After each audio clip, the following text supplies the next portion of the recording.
রোজিনাস ক্লাবে সমস্ত মৎস্য শিকারী বন্ধু এবং ভিউয়ার্স বন্ধুদের স্বাগত।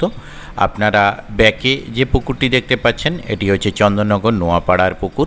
এই পুকুর গত একদিন আগে ওপেনিং হয়েছে এবং সেদিন যে সমস্ত আমরা রেকর্ড করি ইউটিউব বন্ধুরা যারা ইউটিউবে ভিডিও দেন তো তারা যাওয়ার কথা ছিল। তার মধ্যে একজন উত্তমদা তিনি যাচ্ছিলেন, তখন ওনার সঙ্গে আমার দেখা হয়েছিল এবং উনি কোনো কাজের জন্য তাড়াতাড়ি চলে যাচ্ছিলেন। আমি বলেছিলাম আমি একটি কাজ মিটিয়ে আমি হয়তো সন্ধ্যের দিক করে ঢুকতে পারি। ওনার সঙ্গেই কথা হয়েছিল, উনিও তাড়াতাড়ি ভিডিও করে ওনার কাজের জন্য চলে এসেছিলেন এবং আমি সেই মুহূর্তে পৌঁছতে পারিনি।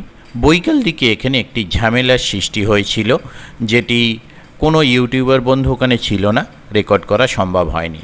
তবে আমার বা অন্যান্যদের একটাই দুঃখ যে কেউ যখন বড় মাছ পায় তখন বা অনেক মাছ পায় শিকারী বন্ধু সেটি রেকর্ড করে পাঠান এবং কমিটি পক্ষও রেকর্ড করে পাঠান এবং আমি সেটা আমার রোজিনাস ক্লাবের কমিউনিটিতে দিতে পারি এবং আপনারা সেটা দেখতে পান। কিন্তু বিগত দিনে যে সমস্যা হয়েছিল সেই সমস্যার কোনো রকম ভিডিও কেউ কিছু আমায় পাঠাননি এখনও পর্যন্ত। পাঠালে নিশ্চয়ই আমি আমার কমিউনিটি সেকশানে আপডেট দিতাম। তবে আমি যেটুকু শুনেছি বিভিন্ন শিকারী বন্ধুদের মুখে কথা, তার কারণ সেই সময় আমরা কোনো ইউটিউবার বন্ধু উপস্থিত ছিলাম না বা কোনো শিকারী বন্ধু বা কোনো কমিটির লোক, উভয় পক্ষকেই বলছি, কেউ আমায় কোনো রকম ভিডিও রেকর্ড করে পাঠাননি। তাই সেটি আমি কমিউনিটি সেকশানে যে দেব, আপনারা যারা আমার রোজিনাস ক্লাবের কমিউনিটিতে মানে সাবস্ক্রাইবাররা রয়েছেন দেখতে পাবেন, সেই ব্যবস্থা কিন্তু করা সম্ভব হয়নি। যেটুকু শিকারী বন্ধুদের মুখে শোনা, ঝামেলা থেকে হাতাহাতি মারামারি এই ধরনের সমস্যা পর্যন্ত চলে গিয়েছিল। যাই হোক না কেন, শিকারী বন্ধুরা যে কোনো পুকুরে যান মাছ ধরার উদ্দেশ্যে এবং যে কোনো পুকুর মালিক বা পুকুর কমিটি পুকুর চালান, শিকারী বন্ধুরা আসবেন, মাছ ধরবেন, আনন্দ করবেন এবং তাদের কিছু লাভ্যাংশ থাকবে সেই উদ্দেশ্যে। এবং আমিও যাই বা আমার মতো যারা ভিডিও করেন তারা যাই আমাদের ভিডিও করার জন্য। শিকারী বন্ধুরা মাছ পেলে যেমন আমাদের আনন্দ লাগে, তারা আনন্দ করে দেখান, আমাদেরও ভালো লাগে। মাছ না পেলে যেমন তাদের খারাপ লাগে আমাদেরও খারাপ লাগে এবং আমরা যেমন কষ্ট করে গিয়ে ভিডিও করতে পারি না ভালো কিছু, তেমন তারাও আনন্দ পান না, তার কারণে মাছ পান না। কিন্তু সকল শিকারী বন্ধুকে খুশি করা যেমন পুকুর কমিটির পক্ষে সম্ভব নয়, তেমনি সকল পুকুর মালিক সমস্ত শিকারী বন্ধুর কাছে ভালো হওয়া সম্ভব নয়। কিন্তু যতই যাই হোক না কেন, কেউ কারুর গায়ে হাত দেওয়া বা মারধর করা এটা কিন্তু খুব নিন্দনীয় ব্যাপার এবং সেটা কখনোই উচিত নয়। কীরকম কতটা কি হয়েছে সেটা পারফেক্ট আমার কাছে কোনো ভিডিও নেই এবং আমি সেখানে উপস্থিত ছিলাম না। তবে যাই হোক না কেন, কারুর গায়ে হাত দেওয়াটা, মারামারি করাটা কখনোই উচিত নয়। কমিটির পক্ষে উচিত আমার পুকুর এই চালাবো, আমার এই ডিসিশান, আপনার যদি মনে হয় আসুন, না হলে আপনি আসবেন না। এবং শিকারীর উচিত সে সিট বুক করার আগে ভালোভাবে কমিটির কাছ থেকে বা মালিকের কাছ থেকে জেনে নেওয়া যে আমি আপনার পুকুরে যাব, এই 10,000 টাকার টিকিট আপনি কোনো ডিসিশান নেবেন কি না, এই 5,000 টাকার টিকিট আপনি কোনো ডিসিশান নেবেন কি না, যদি নেন কটার মধ্যে নেবেন, কি ব্যাপার কি বৃত্তান্ত দরকার হয় সেটাকে রেকর্ড করে নেওয়া এবং কমিটিরও উচিত সেটা রেকর্ড করে, দরকার হয় আমাদের মতো যারা রেকর্ডিংয়ে যাচ্ছে তাদের রেকর্ডের জিনিসটা দিয়ে দেওয়া যে আমি কমিটি, এই আমার বক্তব্য, এই যিনি মানতে পারবেন আসবেন, নালে আসবেন না। এবার হ্যাঁ, হতেই পারে যে পুকুরে মাছ খেলো না, এরকমটা হওয়াটা খুব স্বাভাবিক। কমিটির পরিষ্কারভাবে বলে দেওয়া উচিত যে আমি এই পর্যন্ত সময় দিচ্ছি, যারা মাছ ধরতে চান তারা মাছ ধরবেন, যারা মাছ ধরতে চান না তারা উঠে যান, আমি টাকা ফেরত দেব কি দেব না সেটা পরিষ্কার বলে দেওয়া উচিত। এবং কখনোই এটা উচিত নয় যে তাকে আটকে রাখা, যে আপনি থাকুন আমি দেখছি, কিন্তু কতটা দেখব সেটা ক্লিয়ারভাবে বলে দেওয়া উচিত। যে আপনি যদি সন্ধে পর্যন্ত মাছ ধরেন, মাছ না পেলে আপনাকে এই 200 টাকা ফেরত দেব বা 2,000 টাকা ফেরত দেব।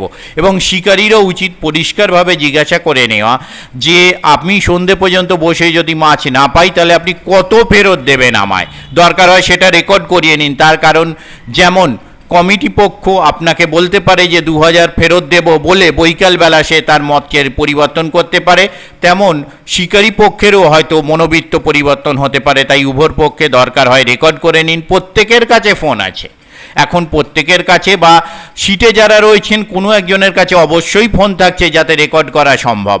আর আবারও বলছি, যদি মারধর যেই করে থাকুক না কেন, যে কারণেই করে থাকুক না কেন, সেটা খুব নিন্দনীয় ব্যাপার এবং সেটা কখনোই হওয়া উচিত নয়।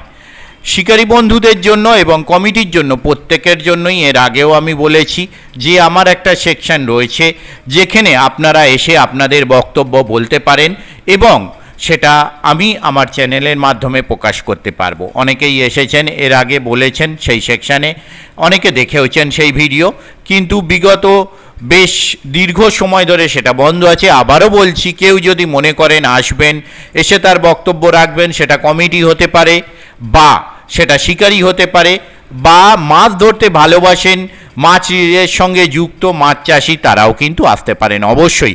মানে মাছের সঙ্গে যুক্ত এরকম যারা ভিউয়ার্স রয়েছেন অবশ্যই আসতে পারেন, তাদের আনন্দের কথা, তাদের দুঃখের কথা অবশ্যই আপনারা বলতে পারেন, তাদের অভিজ্ঞতার কথা। তবে হ্যাঁ, সেই বক্তব্যগুলো অবশ্যই শ্রুতি মধুরভাবে বলতে হবে। আমার খুব খারাপ লেগেছে শিকারী বন্ধুরা যখন অনেক মাছ পান, বড় মাছ পান, সেগুলো আমায় ভিডিও করে ছবি তুলে পাঠান, আমি সেগুলো আপডেট দিই।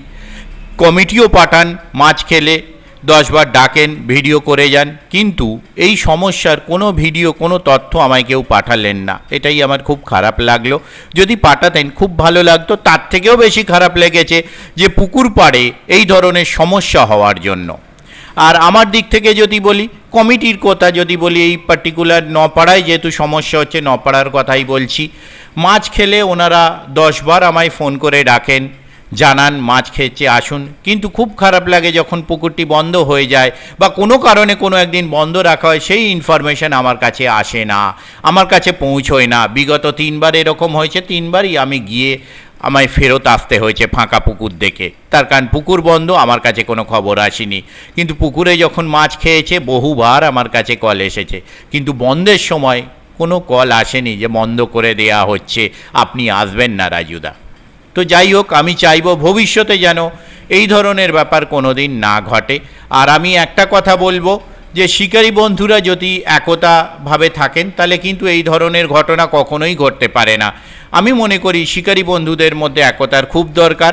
যদি একতা থাকে তাহলে যদি কোনো কমিটি পক্ষ কোনো দোষ করে, কোনো পুকুর মালিক যদি মিসবিহেভ করে, তাহলে একতা থাকলে আপনারা মনে করতেই পারেন এই পুকুর আমরা ব্যান করব, যাব না, কিন্তু তা কোনো দিন আমি দেখিনি। আমি নিজে বারণ করেছি, দাদা অমুক পুকুর যাবেন না, এরকম এরকম ব্যাপার, তারপরেও সেই শিকারী গেছে। আমার বক্তব্য, আমরা যারা যাচ্ছি, যে পুকুরই ভালো হোক খারাপ হোক যাই হোক, সেটা আপনাদের সঙ্গে তুলে ধরার বা আপনাদের সামনে তুলে ধরার চেষ্টা করছি।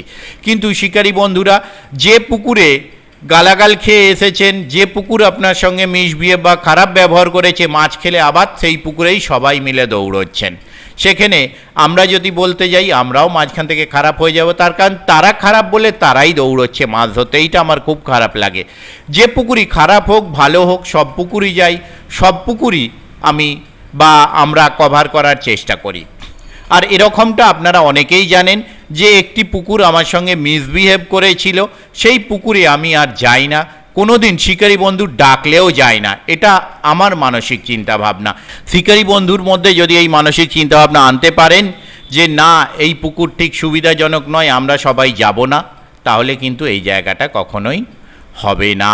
আশা করি এই জায়গা থেকে পুকুর মালিকও কিছুটা শিক্ষা পাবেন। তবে আবার বলছি, নপাড়ার পুকুরের দোষ অ্যাকচুয়াল কতটা কার সেটা কিন্তু আমি ওখানে ছিলাম না, বা আমার কোনো ইউটিউবার বন্ধু পরিচিত তারা কেউ ছিল না।